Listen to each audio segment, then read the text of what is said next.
Hi there. Okay, so this lecture is going to conclude the concept phase, and if you remember, this is where we left it in the last lecture. It's making some really good progress. Well, again, I've worked on it some more, and I'm going to go through with you now the changes I made. So first of all, here's what it looks like now. The final thing. I'm not going to work on this anymore. It's perfectly adequate for what we need. You can see I've sort of toned it down. If I bring this back on again, you see the brightness, the overall sort of brightness levels have dropped again, but I've put, got rid of this tree. I took it out. I didn't take the tree out, but I sort of totally de-resed it and brought it down so it's not a focal point. It was too, this was like, wait, there's a tree. Your eye was almost drifting across to the, your eyes were falling out the side of the page here, so I took that down so you don't really look at it. But you can see that this sort of area of focus now is here. And I've put a lot of warm light in that area, particularly here in this sort of zone here. And your eyes tend to sort of drift out from here. Sort of go down here, and then they start drifting in here, and you end up over to here, and and then you take it all in, and that's kind of what you want to happen. We've got the bookends, which is here. Oh, sorry. Let's just get my pencil. There we go. Okay, so we got this still bookending the scene itself, and we've got this path that's sort of going in and it's going up here. We've got this old S shape, and it could go beyond down there and past the hut, or it could sort of drift off. But that's fine. That's a bit of mystery there, which is always good.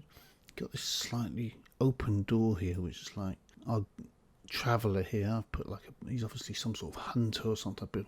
I put a bow and a quiver on his back to sort of give him a bit of a story, but he's kind of looking into the scene. He's sort of wondering why this door's open. The light is clearly on and the smoke coming out the chimneys. We're telling a bit of a story here, so it's like, who's in there? Is it safe to go any further? Should I go and knock on the door? Should I approach any further? All these questions running through his head. And I'm not sure if it's completely finished really, because I'd like to see, I think from a game perspective, I'd like to see more detail. What's this guy here? Tell more story about the guy. Maybe he's the idea we had was that there's wolves in this forest, or maybe he's got some sort of spiky traps which would make it really interesting, which is surrounding the forest, big sort of wooden traps, spikes all around, which sort of protecting him. And he's like, what? That would add a bit more to the story. Maybe this sort of traps in the trees or something that would sort of catch a wolf, if you like, if it came close. And these could be hooked up into the house. It add a lot more interest to the story, and perhaps a lot more debris and clutter. This guy lives here, so maybe there's some pans and some old pots, where he's been cooking. Maybe an old cart, depending on the era, because we haven't established sort of an era with this image really. So I don't know, maybe you could have an old sort of cart sitting there, just crumbling away in the background, sort of thing. Just to add some more interest. All these things are entirely up to you. You can do them or not, or just lots of clutter, just to make it a bit more interesting. But don't overdo it. You don't want to overdo it because you'll get too much. You want to keep the focal point. So these things are just subtle points of interest. After you've looked at the house, and I'll put little trinkets on here, as you can see, hanging down, and you can you can add these for interest. Maybe add some bones. But you can put some over here. But I would say stay away from the focal points. I've added these two barrels you can see here, and this is kind of nice because it gives this whole area a bit of warmth, and it really brings this area into focus. It immediately attracts your eye, and because this one's over here, you kind of go like this and you drift out into the scene and look around, which is quite nice.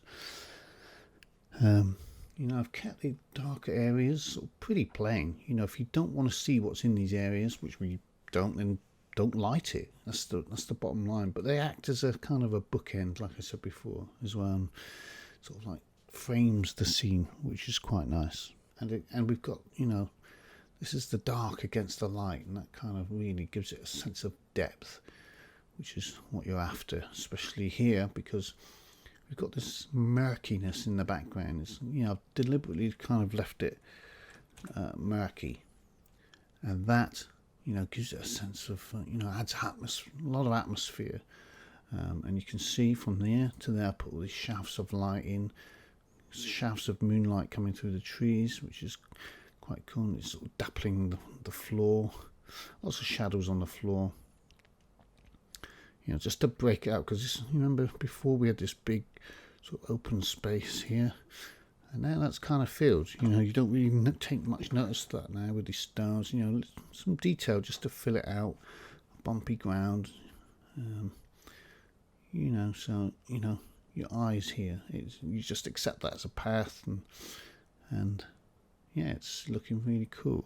And like I said, there's a step graduation in sort of values. We've got this foreground, which is quite dark, and then we go back to the sort of midground, which is sort of this area, and down here, all this stuff, sort of middle ground, and then which sort of sit in the middle sort of ranges.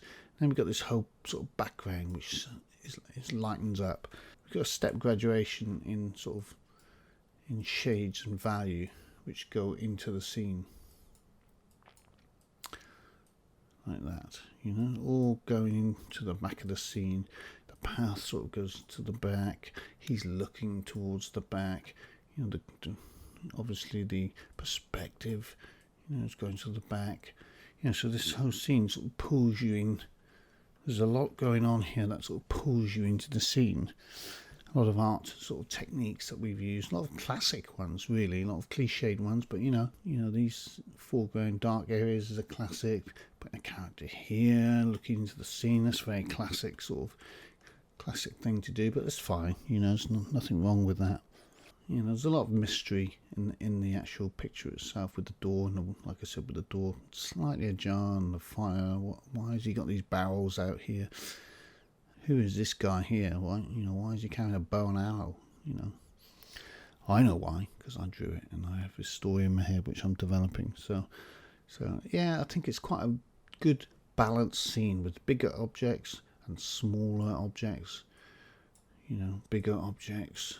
This fella here and these big trees, and yeah. So if I was a 3D artist in the games industry and I was given that as a concept art, I would be okay. I'd be pleased with that. I'd be fine. I could work with it for sure, and we are going to. So, and you'll see going forward how we sort of break this down and how we build the objects and the scene to get somewhere close to this. You're never going to get it exactly right, and I know for sure that these sort of streams of light are going to be quite difficult to achieve in a game engine, like that. But we can get somewhere fairly close to that. So I hope you like that, and I'd love to see what you guys have created. I hope you followed that along. If you've got any questions about this sort of stage, I know it's probably quite difficult. Being a concept artist is a skill in itself. Very rarely do you get an artist doing everything, concept art and 3D art, and building scenes, and it's usually a skill in itself, and quite often they're contracted because they come on at the start of the project, and then to visualize the world, and then they sort of move on to another project and visualize another world, and then the team are left to build the world that they've created. Not necessarily, when you do concept art, you don't necessarily follow it by the letter. It's a guide. It's it's a vision of the world. It's there for reference.